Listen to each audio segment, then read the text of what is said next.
GOP pollster Chris Wilson. Good morning to you both. Angela, starting with you. Good morning.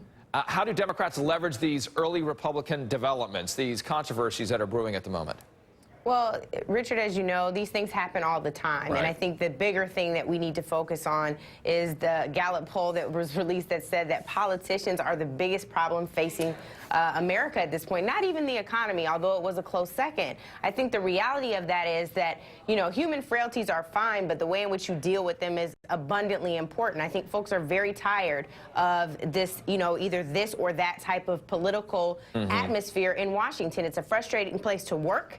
It's a frustrating place to be on the Hill if you're elected and you can't get anything done. And it's a frustrating proposition also for the president, who's had to move solely almost through executive action because he can't get anything from Capitol Hill, from the House or the Senate side. So I think a lot of this, we have a lot to see in this upcoming 114th Congress, and I think that we're just going to have to wait and see. But I know the American people are tired of the stalemate. All right, so you're tired of the stalemate, and you're hopeful, it sounds like you're, Angela, and you know what's needed. Chris, I think you might agree with that. How do Republicans, though, quiet these stories, if at all? As Angela's saying, this always happens. You'll move on. You'll get something done. Well, it does happen, and you do move on. I think the way that Steve Scalise and Republicans need to deal with this is the same way Barack Obama dealt with his relationship with Jeremiah Wright. I mean, he immediately said that he was not aware of the hateful rhetoric that was coming out of Wright's church and moved on from it, and I think the media granted him that and said, I think the same thing will happen with Scalise. He said he wasn't aware of it. He's apologized. And as long as there's nothing else that develops there, I think it becomes yesterday's news. Where we go from here, though, is I think up to President Obama. Does he choose the path of Bill Clinton? Does he work with the Republican House and Senate and pass things like Bill Clinton did, say, for instance, with welfare reform? Or does he just take a hardcore no approach and veto anything that comes out of the Republican-led Congress? And if that's the case, then we're going to have 2 more years of gridlock, and it'll be unfortunate. I think you'll continue to see the type of polling that Angela cited, where politicians are seen as the #1 impediment to getting things done.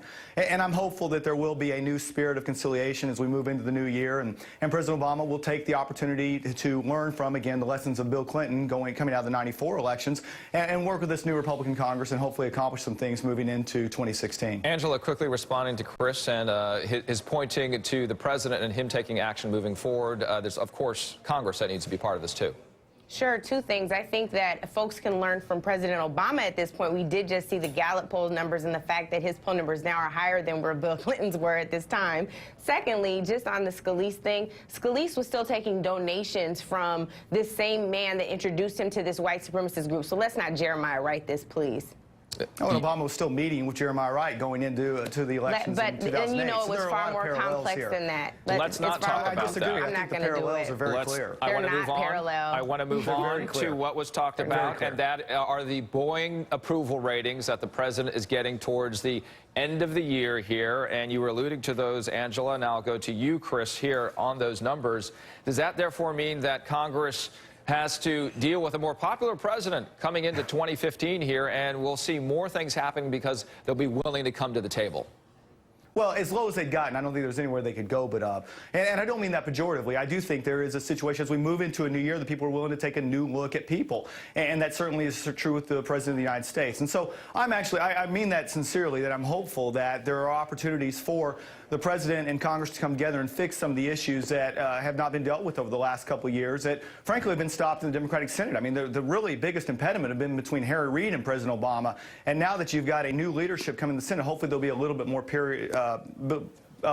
sort of spirit of bipartisanship, conciliation, and can take some of the issues that have been just sitting there and languishing for the last couple of years, and the 2 can work together on it. Again, to give the example of Bill Clinton and welfare reform working together with Republican Congress, there are a lot of issues like that I think are pretty easy that Republicans and the president can address together. So, Angela, the president liking these numbers, not only from Gallup, there's also the CNN ORC poll that also showed that those numbers are rising. So as the president moves forward, does he feel like he's got the political capital here, that he has the electorate behind him, that he can make a move? But on the flip side, we're looking at, if you will, the beginning of the waning months of his administration, and he has to kind of balance both of those at the same time. I think that he's demonstrated, contrary to what other folks anticipated, that he's not planning to lose any ground whatsoever. He's continued to move his agenda forward. I think that there are two places where the Republicans and the president can work together. That's certainly on the trade agenda, and if they can move some appropriations measures, not those crisis continuing resolutions that we see often. There are two things that should be off the table if they want to show good faith, and that is Obamacare, and it is also the Keystone Pipeline. If we can move past those two issues onto something that's far more productive, I think you'll see a very good 114th Congress with the president. Chris, 15 seconds. Well, I don't think there's any question Obamacare's got to be on the table. People are really hurting in terms of what it's doing to them individually and the fact that they're having to pay more for health insurance.